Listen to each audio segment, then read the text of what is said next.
Breaking stories for you. One, it's over. Trey Gowdy just destroyed CNN with only 2 words. Danny Gold. Story by Danny Gold. And another story by Danny Gold. Guess who's back? Michael Flynn just offered to sell out Trump for this massive favor. What the hell is that all about? Okay, let's get into this. When it comes to being all about the law with zero BS, Trey Gowdy is the absolute king. Today, he proved it again by taking down CNN with only 2 words. The CNN hostess, Alison Camerata, tried to trick Gowdy by asking him if he was investigating the Russian election claims and Devin Nunes at the same time. She was clearly implying that they were tied together. Bad move. That's when Gowdy fired back with, "Don't conflate the two." So let's play this. The House Intelligence Committee's Russia investigation grinding to a halt over political infighting.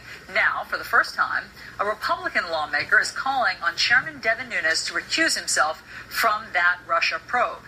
North Carolina Congressman Walter Jones tells a reporter, quote, "How can you be chairman of a major committee and do all of these things behind the scenes and keep your credibility? If anything has shown that we need a commission, this has done it by the way he has acted. The integrity of the committee looking into this has been tainted." Nunes says he is not going anywhere. So let's bring in one of the Republicans on the Intel Committee, and that is South Carolina's Trey Gowdy. Good morning, Congressman. Good morning. How are you? I'm doing well. Do you agree with your colleague that your committee has been tainted? No, ma'am.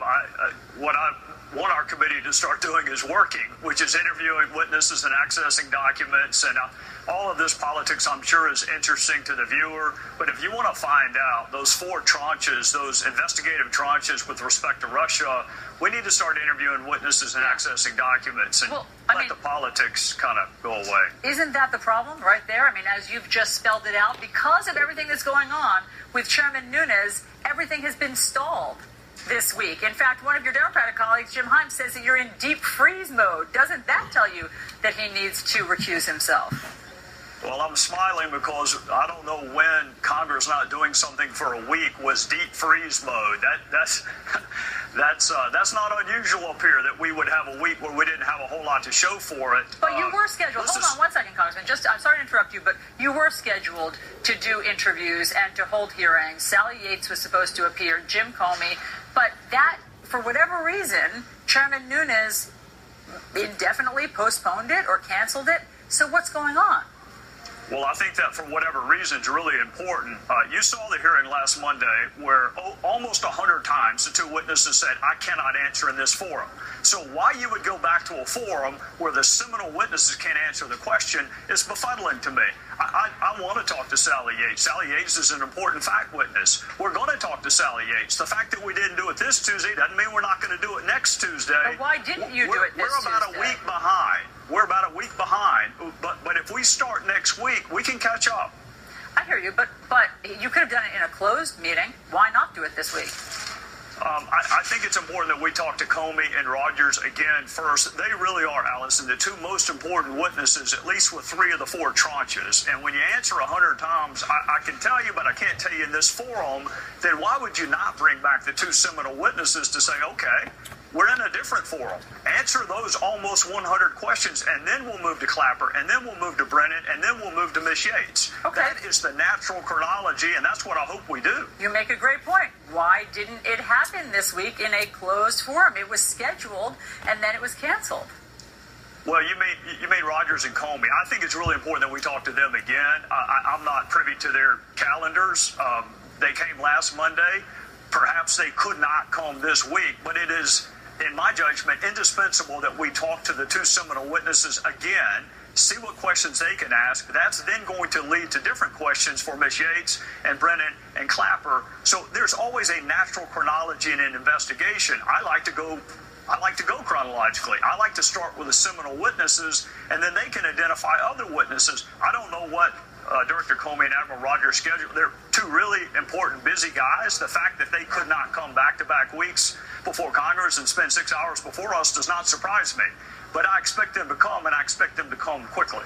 And so Congressman, if Chairman Nunes shared sensitive information with the very source of the investigation, meaning the president and the White House. Doesn't that compromise him? Well, you're making an assumption that I don't make. Actually, What do you think he should? Well, I mean, look, let me be clear. We know he went to the White House and told the president something. And we have no idea it has anything to do with Russia. In fact, Devin has said it had absolutely nothing to do with Russia. So if the new rule is that the chairman of the House Intelligence Committee cannot share information with the commander-in-chief, we're in a whole new world, Allison. If that's the new rule, Devin says it had nothing to do with Russia. I have no reason to doubt him. So if it's got nothing to do with Russia, then no, the White House is not the target of the investigation. Have you asked Chairman Nunes what he was doing, why he did this? I have, and he reminded me of what I did in a former life, where I relied on sources. I had a federal witness killed that I relied on, and I'm not over dramatizing this, but you do protect your sources. You do it in your line of work. Devin has to do it. They're whistleblowers. There are other people who have relevant, authentic, credible information, and they want to share it. You protect your sources. Devin is protecting his. He's protecting it so much he's not even telling us who it is. But I would say this, Allison, shouldn't we be more interested in the authenticity and the reliability of the underlying information, whether it's the gardener or the cook or someone else? Is secondarily important. The authenticity and reliability is what's most important to me of the underlying information. Well, sure. And so what is that's what you're trying to get to the bottom of, right? Is what are the connections? Are there these ties between the Trump campaign, the Trump team, and Russia? So how are you getting to the bottom of that? Two separate lines of inquiry. What Devin went to the White House about has nothing to do with Russia.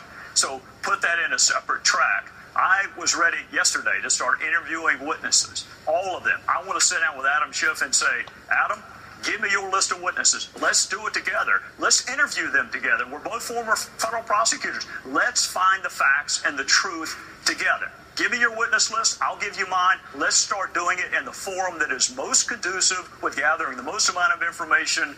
But Allison, the trip to the White House that Devin took had nothing to do with Russia. So let's don't conflate the trip with the investigation. Congressman Trey Gowdy, we appreciate your insight and you being here with all that information. Thank you. Yes, ma'am. Thank you. Chris. All right. Great job, Mr. Gowdy. You absolutely own those snowflakes matters at CNN makers. I'm sorry, I misread that. Great job, Mr. Gowdy. You absolutely own those fake news makers at CNN. Maybe they should take a lesson in honesty and hard work from this man. If you love Trey Gowdy, and you know you do, then let them know and share this everywhere. Okay, let's get to the next story. Guess who's back? Michael Flynn just offered to sell out Trump for a massive favor. Oh, God. Look who came crawling back once the hammer of the law began to crack down. It's none other than the former National Security Advisor, Michael Flynn.